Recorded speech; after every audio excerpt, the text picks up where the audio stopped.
Pak. Ya.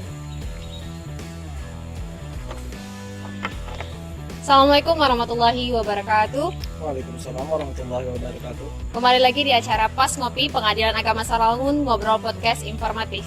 Dan kali ini kami ditemani oleh narasumber yang menjadi narasumber garda terdepan Pengadilan Agama Sarangun, yaitu Pak Taufik selaku Satpam di Pengadilan Agama Sarangun. Boleh perkenalkan diri lu, Pak?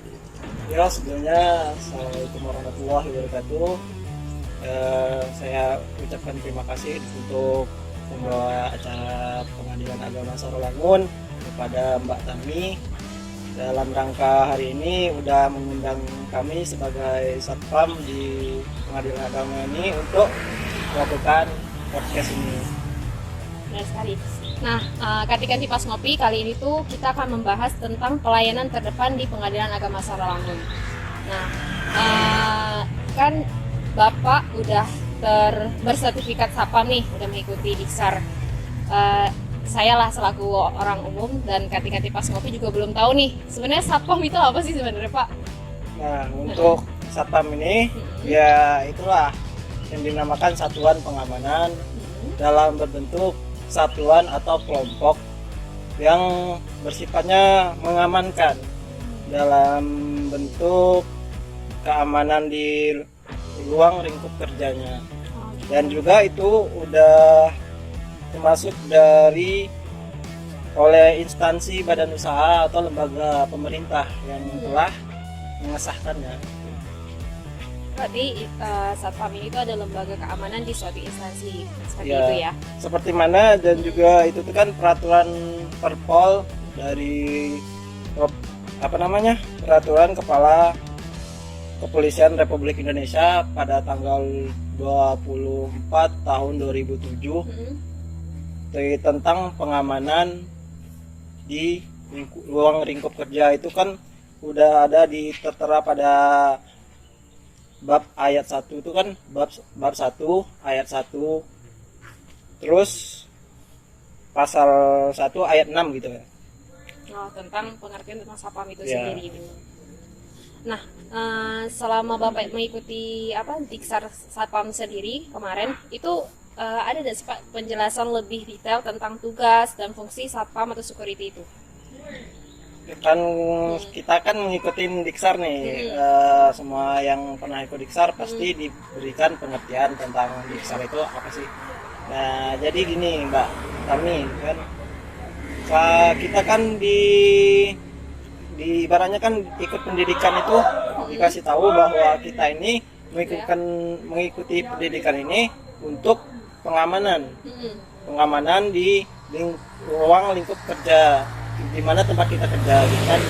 Jadi apapun yang telah diberikan di waktu pendidikan kemarin, kita laksanakan tugasnya di pengamanan tempat kita bekerja gitu. Contohnya itu seperti apa tuh Pak? Contohnya mulai dari mana kita mengamani tempat wilayah tempat kerja kita kan, dari mana takutnya ada bahaya dari ancaman dari luar, dari pihak lain atau orang lain kan yang masuk tanpa sepengetahuan kantor. Nah, tugas dari Satpam itu untuk mengamankan.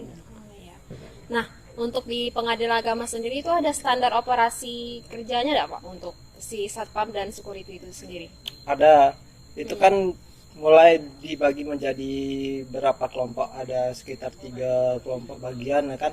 Mulai kita dari awal untuk kalau di Pengadilan Agama kan yang namanya itu pihak atau para perkara pemohon atau termohon. Nah, mulai dari pemohon itu datang ke parkiran, kita udah mulai ada SOP-nya dari parkiran tersebut, dan juga masuk ke belakang ke ruang pendaftaran atau ruang PTSP, itu juga ada prosedur SOP-nya juga. Dan juga ketika memasuki ruangan sidang, itu juga ada SOP untuk memasuki ruang sidang tersebut.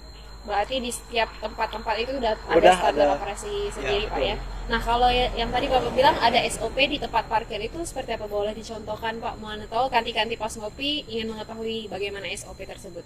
Ya, untuk apa namanya, mulai SOP dari tempat parkiran itu sebagaimana mestinya, dari mulai awal dari pihak para Datang. perkara termohon itu datang, kita udah wajib untuk menyambut para pemohon atau termohon tersebut yang datang ke pengadilan.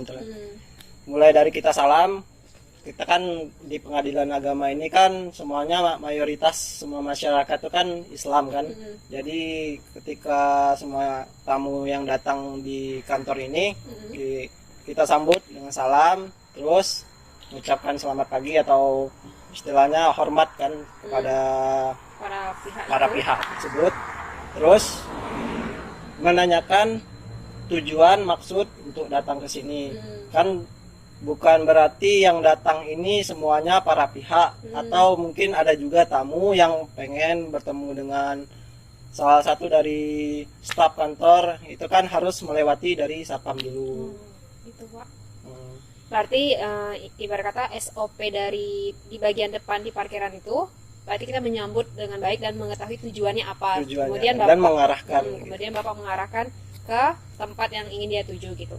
Nah, tadi Bapak juga bilang katanya ada SOP di ruang sidang. Nah, kalau SOP di ruangan sidang sendiri itu seperti apa Pak?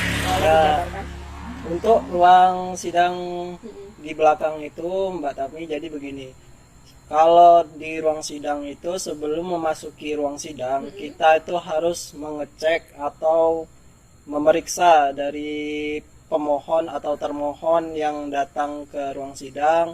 Takutnya terjadi suatu hal yang tidak diinginkan dari kita kepada yang bersangkutan kan yang memasuki ruang sidang. Maka dari itu sebelum memasuki ruang sidang kita mewajibkan untuk mengecek dulu kan, mulai dari kita suruh, yang utamanya kan sekarang kan lagi musim corona nih kan, kita cuci tangan dulu, suruh para pihak untuk cuci tangan.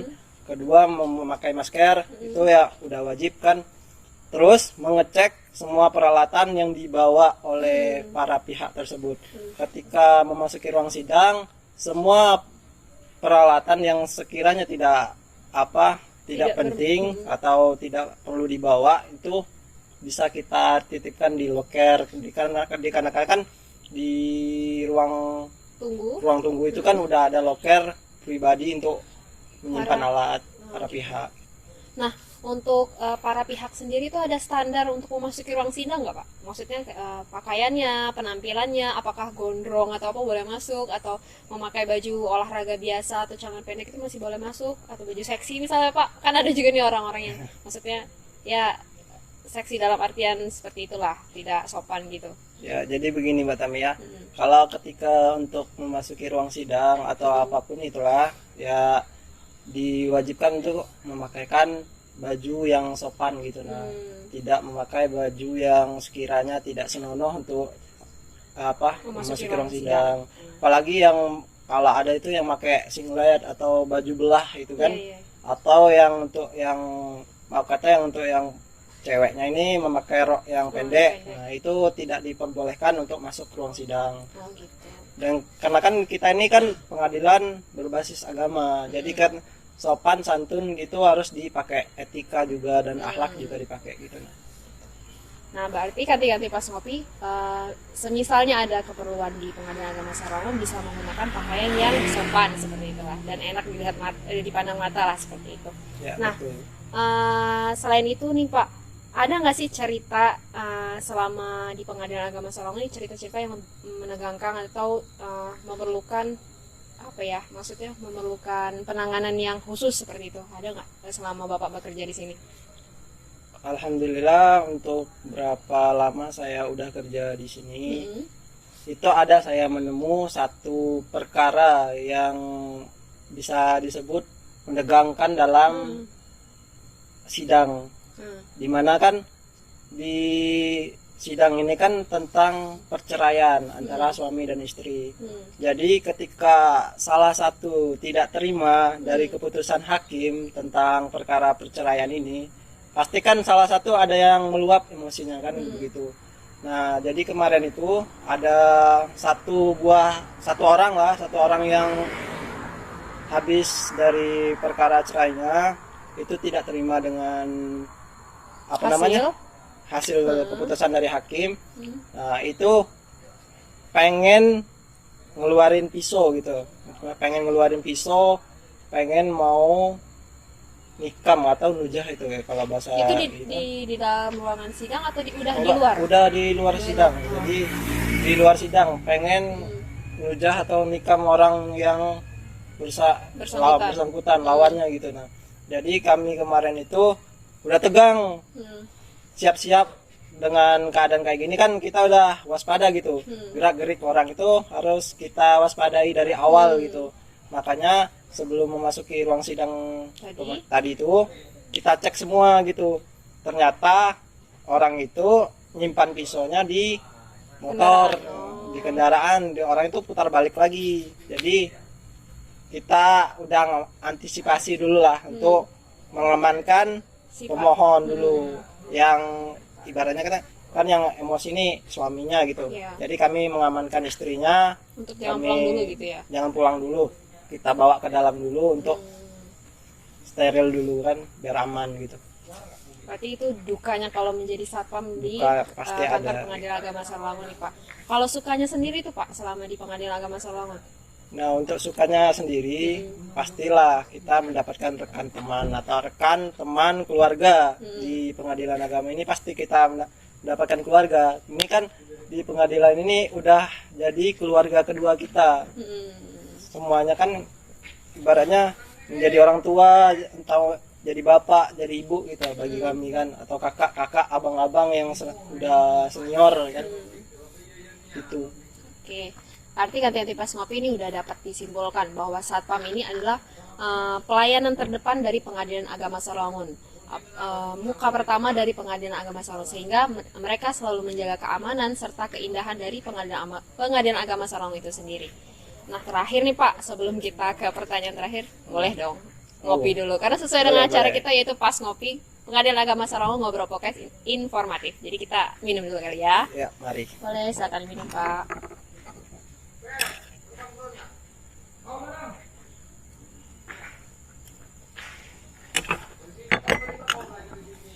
Nah, pertanyaan terakhir nih Pak, sekaligus sebelum menutup acara kita pada sore hari ini, pesan dan kesan untuk sesama satpam di Pengadilan Agama Sarolangun. Boleh Bapak sampaikan.